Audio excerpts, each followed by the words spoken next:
Hello, everyone. Hope you've been doing well. I haven't had a chance to chat with you guys for a while. Change your glasses.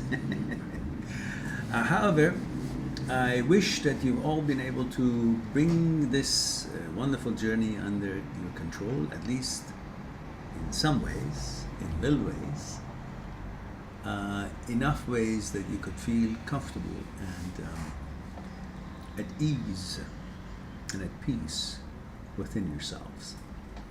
And your mind would be relaxed, and your mind would be wise enough to realize what is bullshit and not worth spending time on, and what thoughts or considerations are worthy of your time and your analytical mind, or finding this and that about it. But there are lots of things that really doesn't worth our times, and I hope that you'd be wise enough in your life to know what doesn't exist doesn't matter. So what is not real, it's not true, doesn't matter if it appears in your mind as a thought or thought process. It should not be paid attention to, because not all thought processes are true. They're just that, thought process. Like anything in the world that has an exhaust, our thoughts also has an exhaust. Our body has an exhaust in the way if we go to the bathroom and those feces and exhaustions, things that were consumed to produce the energy we wanted to do our things, there's certain exhaust about it that needs to be gotten rid of. And our mind, the same, has a certain kind of an exhaust for what it does and things that floats here and there about it. And the thoughts that are disgusting, or the thoughts that are untrue, the thoughts that are annoying, are similar to those feces and poos that's supposed to be got rid of. In this case, in our mind, we just simply don't pay attention to nonsense and things that really are just there, but has nothing to do with our life. It's just trying to annoy us. That's what thoughts are. Many of them, if not most of them, are annoying. So you need to be wise enough to know which ones to just redirect your thought to something else, not pay attention. Just because it's there doesn't mean it has any truth to it. That's that. And the other thing that I wanted to talk to you tonight, first of all, tonight I don't have a specific agenda. I just wanted to talk in general about different points here and there. One of the things that I wanted to bring to your attention is that, let me bring this here so we'll have a better recording. One of the things that I wanted to discuss with you is that you need to be aware of how we are programmed when we are born, since childhood. See, ever since we're a child, we are programmed to be proving ourselves, in a certain way, try to compete with siblings or friends or other people in our society, community, in the world, city, whatever. And even when we see a movie or when we see a TV program, that becomes part of our environment in a way that we compare ourselves in relation to that, what we saw as characters were acting. Because our mind really sometimes doesn't know what is real, what is not. So therefore, if we see it, we may later on think of it as if it was a reality. And that is the key, to be able to know what is not reality, shouldn't be paid attention to. But when we look at movies and we see television programs, when we're watching it, we may know, even when we're watching, sometimes we kind of get really excited about it, or really affected by it, because we kind of forget that this is just make-believe, because it's made so well and acted so well. But specifically when it is done later on, we kind of forget that it was a movie. We just have these imprints and we tend to think of it as a reality, and then we kind of compare our life with that what was in that movie, and it becomes kind of a comparison point of reference and somewhat of a maybe role model, right or wrong, I don't know, depends on what the movie was. And so we got to be aware that what is really real, what is just should be ignored. But in any case, we've been learning ever since childhood that we need to impress others or be accepted or be counted in or somehow prove ourselves, whether it's to our parents, whether it's to our siblings, whether it's to our schoolmates, whether it's to our society, colleagues, whatever. And that is something we should be very careful about, because we don't have to do that. We're programmed to do it, but we should be wise enough when we're old enough to know we don't give a shit. We are who we are, and we like us to be how we like our life to be. We don't want to compare ourselves to how good the other person in math is, or in athletic abilities, or whatever. But this is how we are programmed. And we try somehow, in some ways, to make ourselves better than in comparison to the others, whatever the others may be around us. And for that, we try different things to be accepted, to be part of it, to be better, and we compare ourselves with this one and that one, so forth and so forth.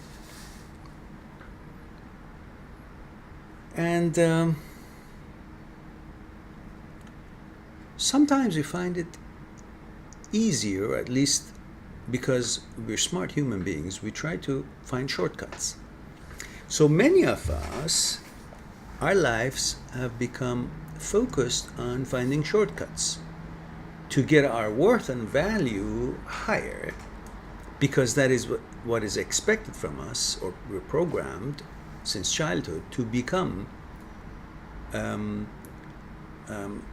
star-like, or become somehow to prove or to show we're better than somebody else in comparison, whoever that may be, how many they may be. So some of those shortcuts is what we wear to look a certain image, so that gives a certain kind of a comparison point versus what's out there, other people. Sometimes the kind of car that we drive, we try to show that we're better than the others by buying a certain car, and often we can't even afford it, but we do. And often we go for the most obvious one. We are smitten with the beautiful girl. And because we look at her as something that could give us value, so we can also be a good competitor in the game of comparison with the others, therefore we kind of forget about the real purpose of finding a girlfriend or a wife or whatever, or at least beginning of a relationship. And we focus on what her look, her ways, her image does for our image. And that's when we kind of get hooked on, because we're looking for shortcuts, so we're looking for something that gives us value, rather than really focusing on if she is worthy enough to exist in our world.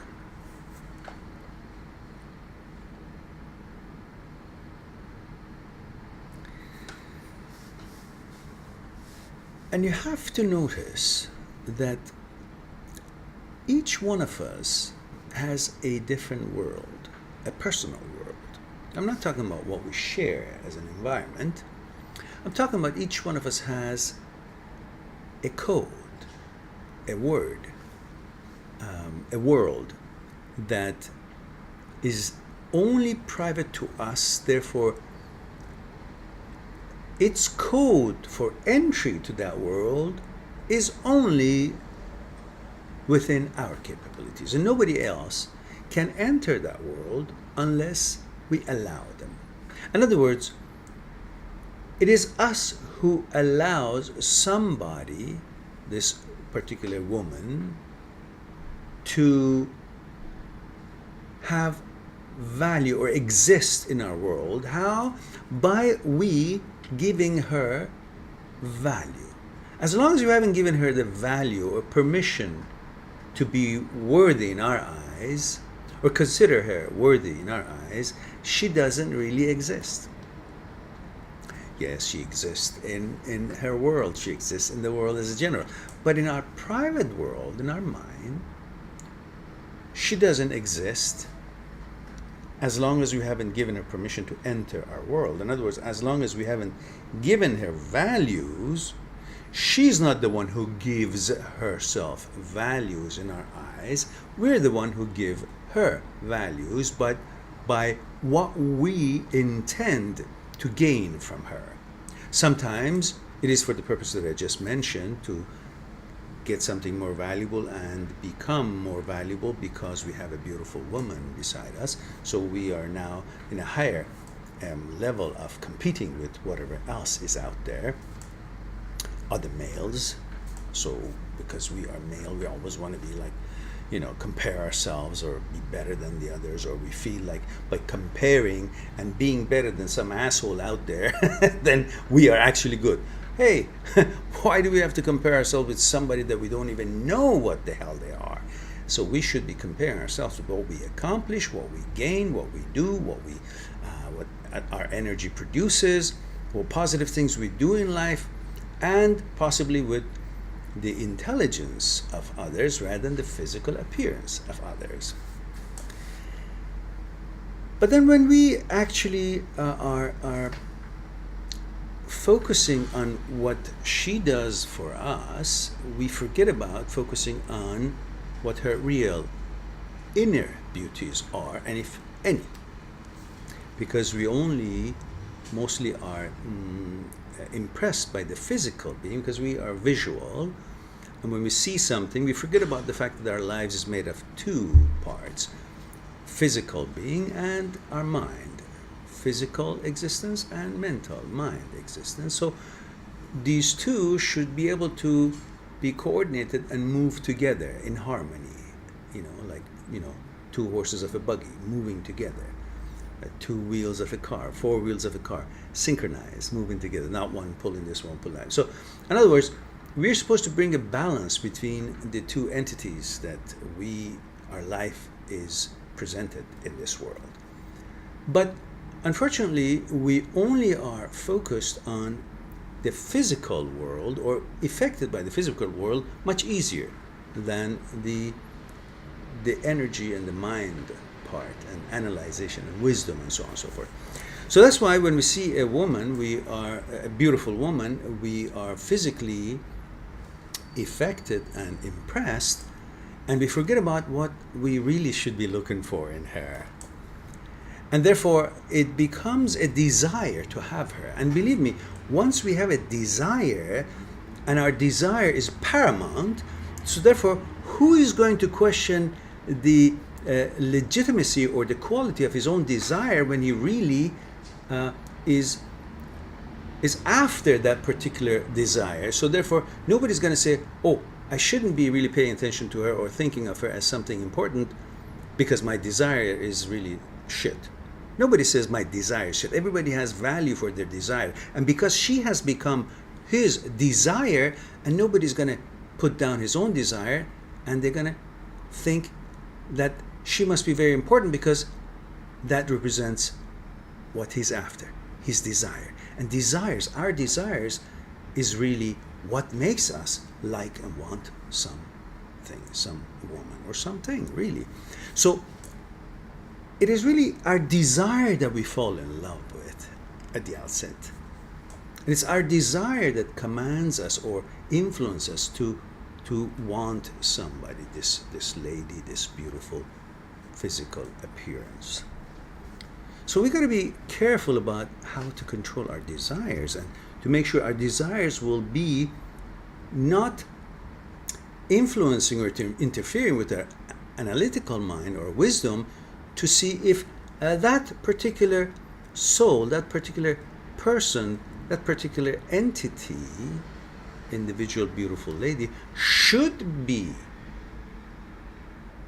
included in our desires or not. Because once we allow her to become our desire, we allowed her to enter our world, we allowed her to exist in our world, and we allowed her to take control of our judgment about her rather than waiting for her to show us what she's made out of and what her values are.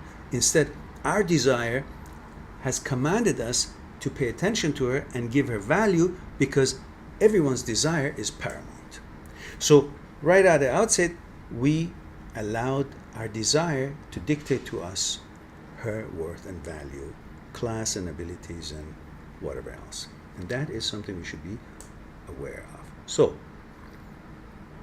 it is very important to, let me turn this little fan, it's a little bit,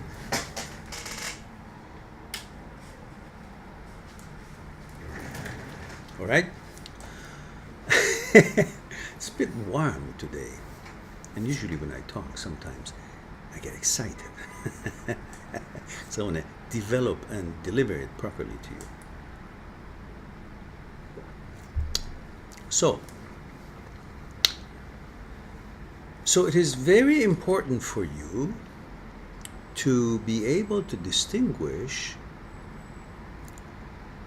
is it the physical appearance that you're smitten with, which it's easy to be, including myself, we all love beautiful women, or does she worth and deserve this attention or this feelings that we seem to bond with and desire to be with her? So the key for that, or the advice for that, or the notation for that, is that we need to look at people in general, in this case ladies, but in general, so we don't compare ourselves with everybody, but in this case we're talking about these ladies. We need to pay attention to what's under that beauty. In other words,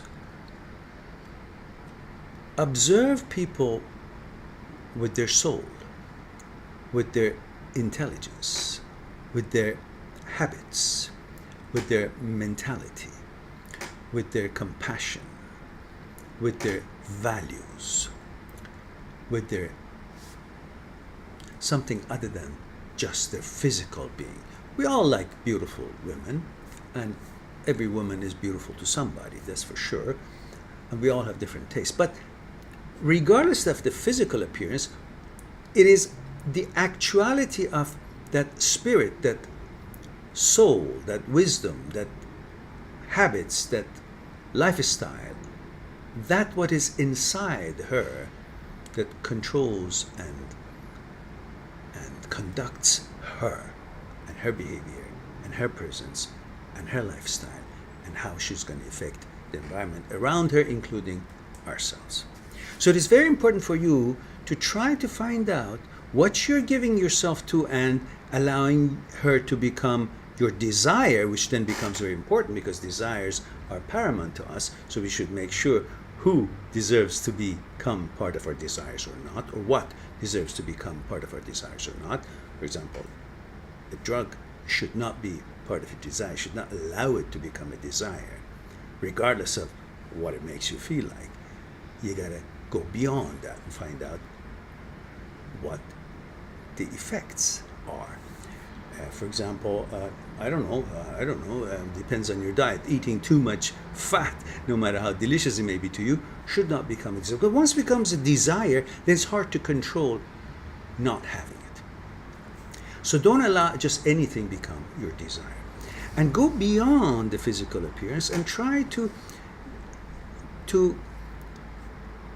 understand people based on their soul. When you look at someone, let's say a beautiful lady, also be aware that that beautiful presence, it doesn't necessarily mean that the spirit in there, the soul in there, the wisdom in there, the thought processes in there, the intentions in there is also balanced and beautiful.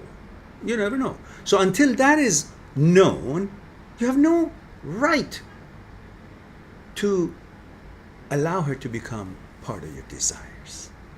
That's how you would protect yourself and take care of yourself. Everybody should show enough worth to become part of your desire.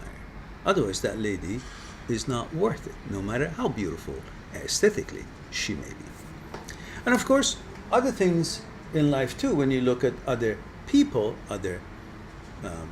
people like yourself, same gender, don't compare yourself, oh, he's maybe, stronger or better looking or more successful or better than me, or he's better with women than I am, or I'm inferior to them. Just because somebody's wearing something, or because somebody's got a better car, or somebody's have some kind of facade, or some kind of a presence, or the person looks mean, don't think that meanness means they are more valuable than you, or they're stronger physically than you, or they're mentally stronger or anything. It perhaps most probably means they're fearful of everything. They have more shortcomings than anybody else, or you do, because they need to look mean so they could not be fearing others. Otherwise, a person who's confident is also realistically and deservingly confident and good, would have no reason to be mean looking or cross looking or getting these sort of facial expressions, because mostly that kind of a look represents fear and incompetence and lack of enough qualities. So therefore, when you look beyond their facial expressions or the facade that they're trying to hide behind and hide their shortcomings behind it, you will need to see what's underneath in their mind, which would then show you a very fragile, regardless of how big their muscles may be, they may be a very good person, they may be a really shitty person. At the same time, they would be very weak, regardless of what their physical shape is. So you really don't have any reason to be impressed by anybody, whether physically bigger than you or muscly than you, or their clothes is maybe in a different way, or they look mean or serious. None of that means that their value is anything to be impressed upon or to be impressed by. So therefore, relax and look upon people underneath their physical portray, what they're trying to portray. And because you don't know what's underneath, most often nothing is impressive, should be impressive to you, because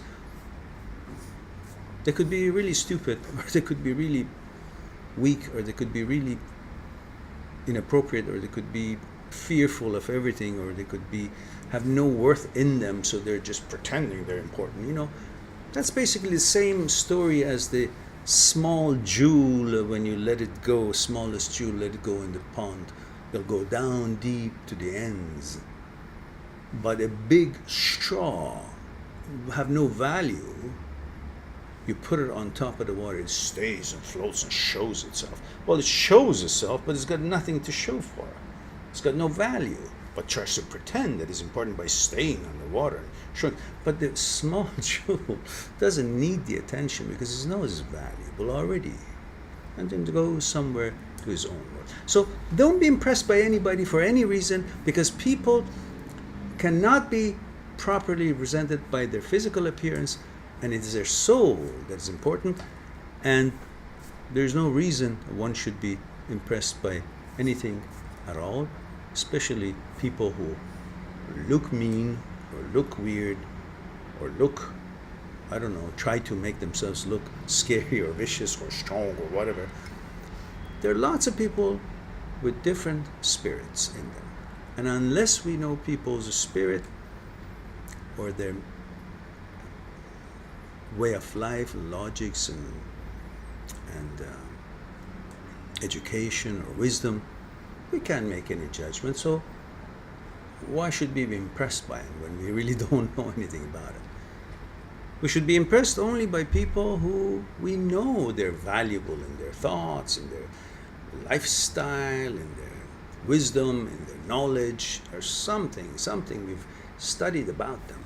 Otherwise, you should never be impressed by anybody's physical being and comparing yourself against them, or a lady that you like should not be given worth just because she looks good, unless she proves to you who and how worthy she is. So stop comparing yourself with the others. There's no necessity to do that. And everybody out there is less than you. And if not, they have nothing more than you. And what you think they may have is just their appearance, that they try to portray that, which means they're afraid of really what they really are. That's why they create these kind of images. And you shouldn't be bothered. Dime a dozen. That's pretty much all I had to say tonight, and something to ponder. Live strong, live happy, focus on the things that you have and you love, enjoy your life, and you're a great person, and you strive to make yourself better and be happy and relaxed and enjoy your life. See you soon. Talk to you soon.